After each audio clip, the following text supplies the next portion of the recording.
Oke, soal selanjutnya. Misalkan ada soal kesetimbangan seperti ini. Perhatikan reaksi kesetimbangan berikut. N2O4 gas membentuk kesetimbangan menjadi 2NO2 gas.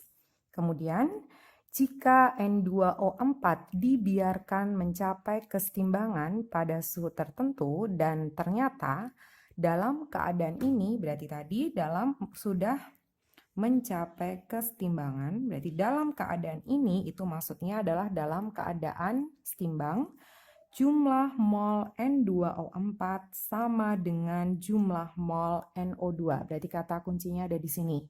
Pertanyaannya, berapakah persentase dari N2O4 yang terurai? Oke, berarti di sini ada terurai. Seperti di contoh soal yang nomor 3 yang namanya persen terurai itu bisa disimbolkan dengan simbol alfa. Selain kata terurai, bisa disimbol alfa itu adalah merupakan simbol dari energi ionisasi atau bisa sebagai simbol dari energi disosiasi. Oke, paham ya? Terus kemudian langkah pertama dalam mengerjakan soal kesetimbangan adalah menulis kembali reaksi kesetimbangannya dengan pola kesetimbangannya.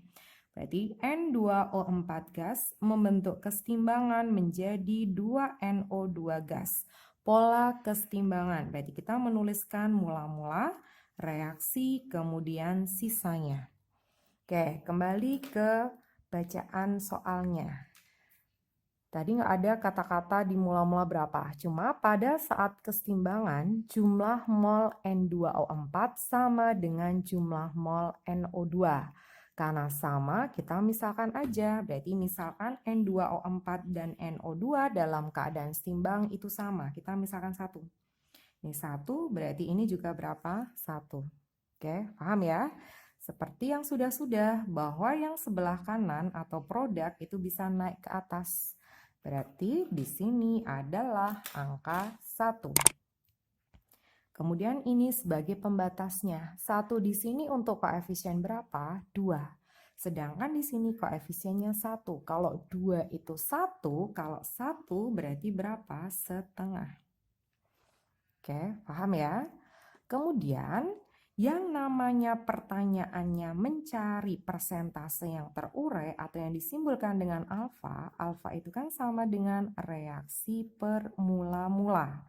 Karena di sini dalam bentuk persentase berarti dikali dengan 100%. Yang ditanya adalah alfa dari N2O4. Reaksinya berapa di sini? 0,5, tinggal dimasukkan. Mula-mulanya berapa? Oh, ternyata belum ada mula-mulanya. Oke, sekarang N2O4 di sini adalah sebagai reaktan. Berarti mencari posisi setimbang itu mengurangi yang mula-mula dengan reaksinya. Oke, berarti ketika yang reaksinya 0,5 dan sisanya adalah 1, berarti logikanya mula-mula dari N2O4 adalah 1,5 karena 1,5 dikurangi 0,5 itu sama dengan 1. Oke, tinggal dimasukkan 1,5 kemudian dikali 100%. 0,5 dibagi 1,5 itu kan sepertiga. Sepertiga dikali 100%, berarti sekitar 33,33%. Oke, gampang sekali ya konsep untuk reaksi kesetimbangan ini. Aku yakin kalian pasti semua bisa dan bisa mengikuti yang sudah saya jelaskan kali ini. Oke, semoga bermanfaat.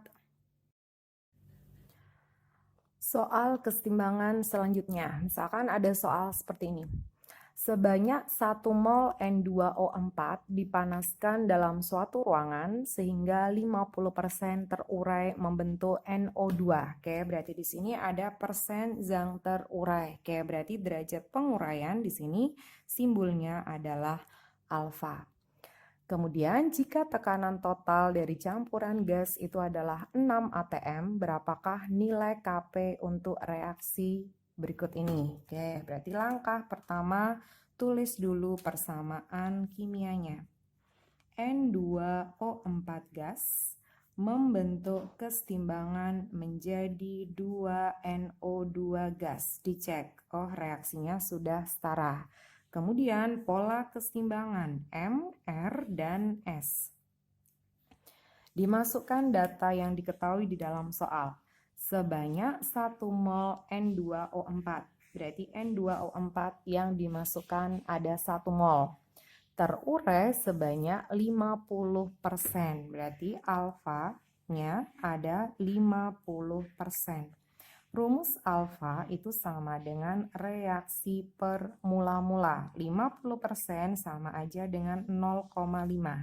Oke, berarti di sini bisa mencari harga reaksinya. Berarti rumus reaksi karena alfa itu sama dengan R per M, berarti mencari R-nya adalah dari harga alfa dikali M-nya. Alfanya tadi berapa? 0,5. Mula-mulanya berapa? 1. Berarti yang bereaksi ada 0,5.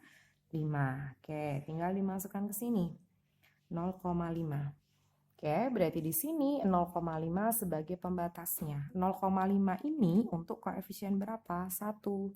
Sedangkan NO2 koefisiennya berapa? 2. Kalau 1 itu 0,5, kalau 2 berarti kan 2 kalinya. Berarti NO2 yang bereaksi itu nilainya 1. Kemudian kita hitung mol pada saat setimbang. Karena dia reaktan berarti mencari setimbangnya dengan mengurangi 1 dengan 0,5. Oke, berarti 1 dikurangi 0,5 sama dengan 0,5.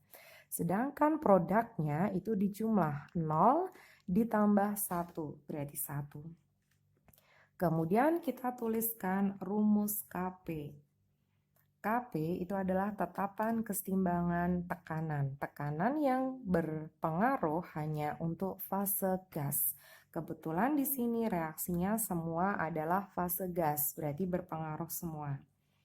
KP, tetapan kesetimbangan, berarti kanan dibagi kiri pangkat koefisien. Berarti tekanan kanan, tekanannya NO2, pangkat koefisiennya 2, dibagi tekanan kiri, dipangkatkan koefisiennya 1. Kemudian tinggal dimasukkan angka-angkanya. Apa maksudnya PNO2 dan PN2O4? Oke, berarti PNO2 itu disebut sebagai tekanan parsial dari NO2. Sedangkan PN2O4 tekanan parsial dari N2O4.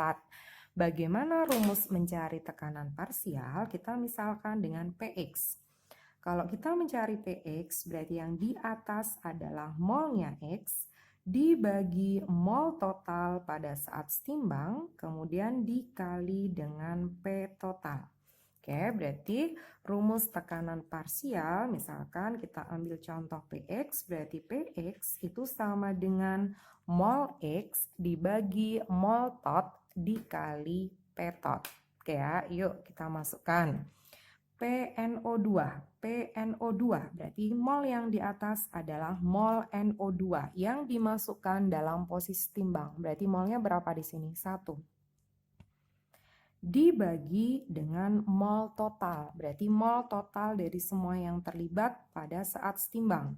0,5 ditambah 1 berarti ada 1,5.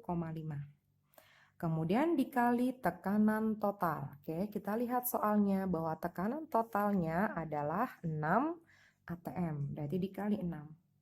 Dipangkatkan 2. Kemudian dibagi tekanan dari N2O4. Tekanan parsial dari N2O4. Yang ditulis pertama kali adalah mol dari N2O4, 0,5. Dibagi mol totalnya sama 1,5 dikali tekanan totalnya 6. Pangkat koefisiennya 1. Bisa dihitung. Berarti berapa ini?